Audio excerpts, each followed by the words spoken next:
Morning students. आज का topic है अर्थव्यवस्था का अर्थ एवं परिभाषा। ये आपको पेज नंबर 27 में आपके बुक में है। तो चलिए देखते हैं अर्थव्यवस्था का अर्थ। पहले अर्थव्यवस्था का अर्थ पहले समझेंगे। अर्थशास्त्र का अर्थ हमने पहले पढ़ चुका है, अब अर्थव्यवस्था का अर्थ पढ़ेंगे। देखिए, अर्थव्यवस्था का मतलब होता है आपके देश में या किसी एक क्षेत्र के अंतर्गत चलने वाली सभी आर्थिक क्रिया। जैसे आर्थिक क्रिया का मतलब क्या होता है? उत्पादन, वितरण, विक्रय, क्रय, ये सब पूरी आर्थिक क्रिया के अंतर्गत आता है, जिसमें लोग अपनी आवश्यकताओं को पूरा करते हैं। उत्पादन करना भी अर्थव्यवस्था में आता है और उस उत्पाद को बाजार में बेचना और ट्रांसपोर्ट करना, ये सब अर्थव्यवस्था के अंतर्गत आता है। और हम लोग जितने भी देश के लोग हैं, जितनी भी आर्थिक क्रिया करते हैं, वो पूरी चीज अर्थव्यवस्था के अंतर्गत आता है। यदि हमारे देश की अगर अर्थव्यवस्था की बात करें तो ये पूरे भारत देश को मिला के हम जितना भी उत्पादन करते हैं, जितना भी क्रय विक्रय करते हैं, जितने भी आर्थिक क्रियाएं करते हैं, वो पूरा एक समूह मिला के अर्थव्यवस्था के अंतर्गत आता है। ठीक है, ये अर्थव्यवस्था का अर्थ हुआ। अब इसके बाद इसके आगे है अर्थव्यवस्था के प्रकार। आपके बुक में है, इसको टिक कर लेना और इसका नोट्स बनाना है। अर्थव्यवस्था के प्रकार में सबसे पहला प्रकार है आपका पूंजीवादी अर्थव्यवस्था।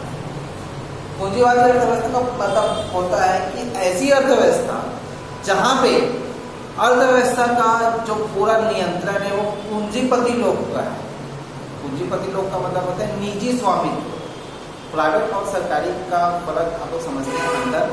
तो जितने भी निजी संस्थान हैं उनके द्वारा अर्थव्यवस्था का पूरा नियंत्रण किया जाता है। इसे हम बोलते हैं पूंजीवादी अर्थव्यवस्था। जैसे जो भी चीजों का उत्पादन करना है वो निजी स्वामी के रूप में उसका निर्णय लेगा। क्या वस्तु का उत्पादन करना है, किसके लिए उत्पादन करना है, कितना उत्पादन करना है, किसे बेचना है, कहाँ लेके जाना है और कहाँ उसका बाजार ढूंढना है, ये पूरा अगर निजी स्वामित्व का है तो उसे आप अर्थव्यवस्था का पूंजीवादी अर्थव्यवस्था कहा जाता है। दूसरा प्रकार देखेंगे इसका, दूसरा है समाजवादी अर्थव्यवस्था। अब समाजवादी अर्थव्यवस्था का मतलब ये होता है कि जो देश की पूरी अर्थव्यवस्था है वो किसी पूरे समाज को लेकर चलेगा। मतलब उसका नियंत्रण किसके हाथ में है? समाज के हाथ में, आप और हमारे लोगों के हाथ में, सरकार के हाथ में। मतलब यदि सरकार चाहेगा तो उत्पादन होगा और नहीं चाहेगा तो नहीं होगा। अगर सरकार चाहेगा कि गरीबों को बांटना है तो ये सरकार का निर्णय है। ये समाजवादी अर्थव्यवस्था है। मतलब समाज में रहने वाले लोगों की आवश्यकताओं को ध्यान में रख के उस प्रकार की वस्तुओं का उत्पादन करना और उसका वितरण करना, ये समाजवादी अर्थव्यवस्था के अंतर्गत आता है। समाजवादी अर्थव्यवस्था का अंतर्गत आपको एक एग्जाम्पल आप समझेंगे। जैसे इस पूरे देश में बहुत सारे प्राइवेट संस्थाएं और बहुत सारे सरकारी संस्थाएं। मान लो इस देश में पूरे सरकारी संस्थाएं, कहीं भी कोई भी निजी स्वामित्व नहीं है। निजी स्वामित्व में कहीं भी किसी का नियंत्रण नहीं है। तो इस देश को पूरा किस अर्थव्यवस्था के अंतर्गत माना जाएगा? समाजवादी अर्थव्यवस्था के अंतर्गत माना जाएगा। यदि कहीं भी कोई भी प्राइवेट संस्था नहीं है। इसके पहले हमने पढ़ा था पूंजीवादी अर्थव्यवस्था, उसका एग्जाम्पल देखो। यदि इस देश में कहीं भी कोई भी सरकारी संस्था, समाजवादी संस्था नहीं है और सिर्फ प्राइवेट और सारा चीज, चाहे उत्पादन से लेकर उसका नियंत्रण से लेकर उसकी विक्रय से लेकर उसके वितरण से लेकर सारा निर्णय कौन लेता है? निजी स्वामित्व के लोग लेते हैं। तो ये कौन सी अर्थव्यवस्था है? पूंजीवादी अर्थव्यवस्था। पूंजीपतियों के हाथ में पूरा नियंत्रण, वहां पे सरकार का कोई नियंत्रण नहीं होगा।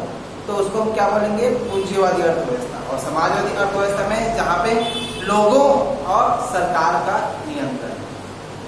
तीसरा पॉइंट बहुत इंपॉर्टेंट है, मिश्रित अर्थव्यवस्था।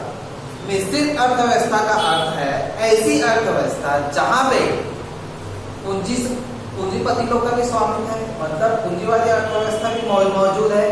दूसरा, समाजवादी अर्थव्यवस्था भी मौजूद है। अब इसका सबसे बड़ा एग्जाम्पल है हमारा देश।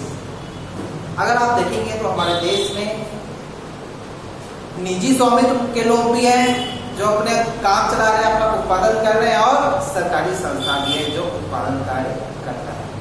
तो जब निजी स्वामित्व और सरकारी स्वामित्व दोनों मिलकर जब काम करते हैं तो ऐसी अर्थव्यवस्था को हम बोलते हैं मिश्रित अर्थव्यवस्था। भारत एक मिश्रित अर्थव्यवस्था वाला देश है। सबसे बड़ा एग्जाम्पल है हमारा देश। यहाँ पे आपको देखा जाएगा तो यहाँ पे आप देखते हैं कि सरकारी संस्था भी है, प्राइवेट संस्था भी है, दोनों मिलकर काम करते हैं। दोनों मिलकर बाजार के मांग और पूर्ति को कंट्रोल करते हैं। समझ में आ रहा बात?